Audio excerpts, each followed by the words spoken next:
Alright everyone, time for another Vermont issues video. So it's a prestigious day. We have to talk about a new bill that's been proposed in my home state of Vermont to legalize certain psychedelics. It's been put forth by a progressive Democrat, which is, I agree generally with the progressives on drugs, by Brian Cina, I believe is how his last name is pronounced. And I support his effort wholeheartedly. Essentially what this bill would do is legalize certain psychedelics in the state of Vermont. Psilocybin, mescaline, kratom, which is used mostly for addiction treatment, and ayahuasca. Now, I believe that part of the basis is for addiction treatment. All of these substances in some way, especially psilocybin, have been indicated in possibly getting people off the harder stuff. One thing I would say about this bill is here's the difficulty, and I wish that Brian would maybe talk to me, since I'm actually been a psychonaut and sort of researched these things for a book, among other things. Now, ayahuasca, it would be impossible to actually legalize it as you're envisioning it. The problem is you'd have to differentiate what specific materials were going into the brew. Because there are multiple. Are you using mimosa or are you using Psychotria viridis? Are you using Banisteriopsis vines or are you using Syrian rue? Are you adding any deliriants like datura, which I definitely wouldn't recommend? Essentially, ayahuasca is the mix of something that contains DMT, and not the kind from toads, by the way. Some people get them mixed up because they look similar chemically. DMT with something that's an MAOI. And by combining this, the MAOI prevents the brain from synthesizing it in a different way, and then the DMT experience comes through, you get balls to the wall high like you were smoking salvia. I would say, wouldn't it make more sense to simply create a list of DMT-containing species and likely additives that are meant to potentiate and put those on the list? By the way, Syrian rue is already legal. You can get the seeds off eBay. Okay, there's half of it. As far as I know, I believe you can still get mimosa, root bark, or psychotria right off eBay or Amazon or whatever. Amazon maybe not. But as far as brewing it, illegalizing ayahuasca, I don't understand. Are you going to have a corner store that sells like ayahuasca shots, like the way that you would drink, your little Starbucks espresso in the morning? Because that'd be an interesting way to take La Purga. I have a feeling it would drain the spiritual quality from it. As far as psilocybin, absolutely agree. Mescaline, totally agree. There should be other things on this list. Salvia divinorum should definitely be on this list. If you're talking about legalizing ayahuasca, there's no reason not to legalize Salvia divinorum. Kratom, less likely to be used by people recreationally, much more likely to be used for addiction treatment. I totally agree. It should never be scheduled. The drug scheduling system that we have right now is completely stupid anyway, but there shouldn't even be laws. What I support is, though, decriminalization more than legalization. Legalization is the idea that things that have been illegal, marijuana, the absinthe or something, should be legalized and then taxed and regulated. My idea is that looking at the world of psychedelics, most of these substances don't need to be regulated either. And the reason that I say this, the proof that I offer, is that there are many psychedelics and deliriums that are already legal. They're already legal to grow in many cases, to possess. Some of these are ornamental plants.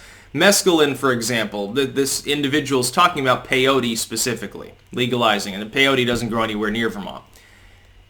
It would be better to simply say mescaline-containing cactus species. San Pedro is already legal. It's a landscaping cactus that grows 6-7 feet tall down in Texas. Most people don't even know they have drugs in their front lawn down there.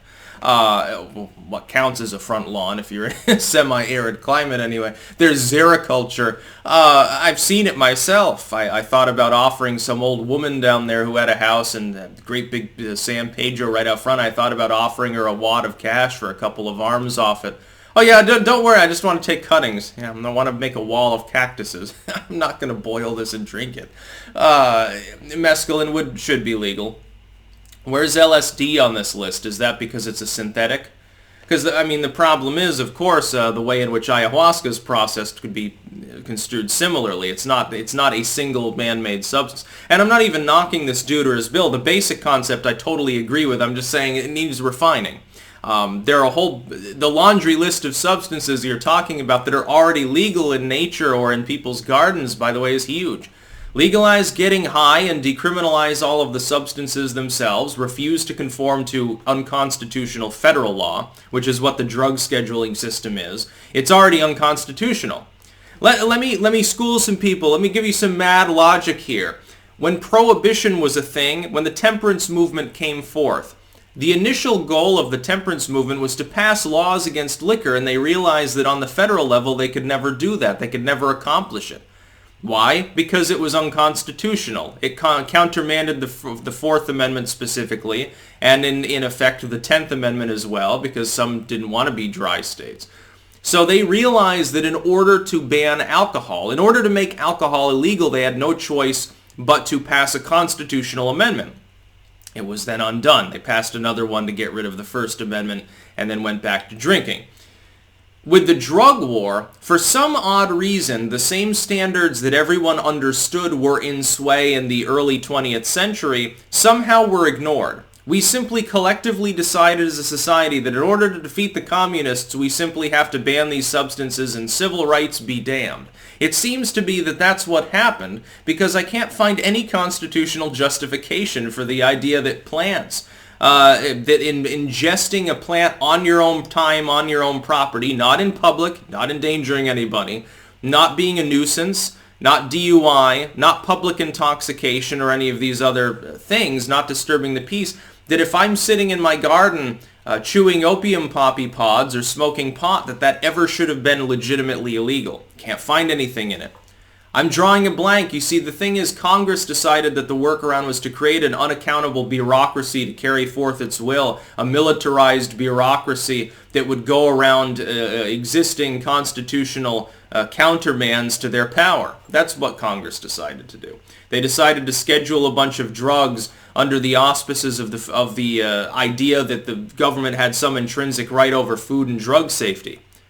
Well, that has nothing to do with a person choosing to grow their own marijuana plant and imbibe it. That has nothing to do with commerce. It has nothing to do with trans-state trade. It has nothing to do with international trade. It has nothing to do with taxation. It's a person growing a plant.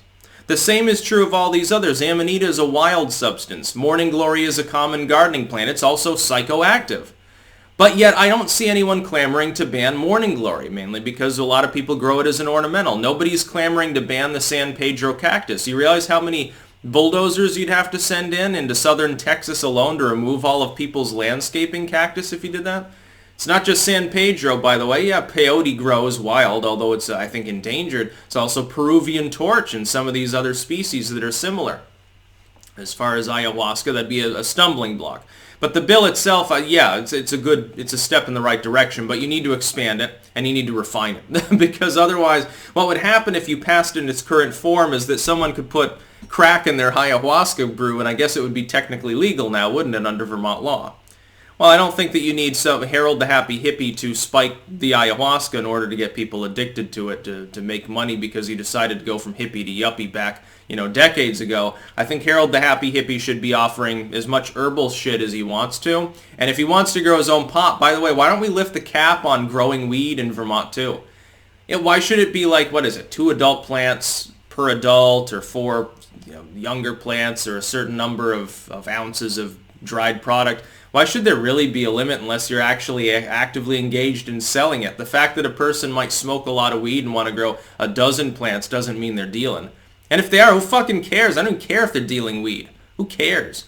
It's not like they can't put a little distillery in their basement and make their own alcohol. Technically a legal gray area for many intents and purposes, but the idea that someone's going to come bust up their still because they decided to brew a 6-pack, probably not going to happen.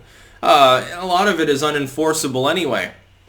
What you see is that the dispossessed who live in rental properties or in a shack somewhere, they're the ones getting arrested because you live in a middle-class suburban area. Nobody's going to know that your still is in the basement unless you're dumb enough to show them your still. It's a little different. You live in an area like I do, even when it was illegal, if you had a couple of pot plants, probably nobody was going to notice. It's a little bit different than, among people in the middle of the inner city. Vermont should take the fore on fighting against the drug war. I strongly agree with that. I think economically it's a good idea too, because there could be drug tourism. By the way, I don't see that as a vice. Who cares? Again, I'm living in Amsterdam. So pot and shrooms are legal here. It hasn't caused seemingly any cultural problems. Like they wouldn't be explained by, the pink-haired crowd anyway or something. People just, occasionally they smoke weed. By the way, you don't even see it that often. It's like because it's legal, it's no longer taboo. People don't do it as often. You'll smell it occasionally if you go near a college sort of dormitory. Otherwise, if I go a little bit outside of this neighborhood, I've smelled pot a couple times, and there's this area where the college kids live. Here, never. Don't see it, don't hear it, don't care, by the way. I mean, most people probably eat edibles. Doesn't fucking matter. That's about all. Peace out.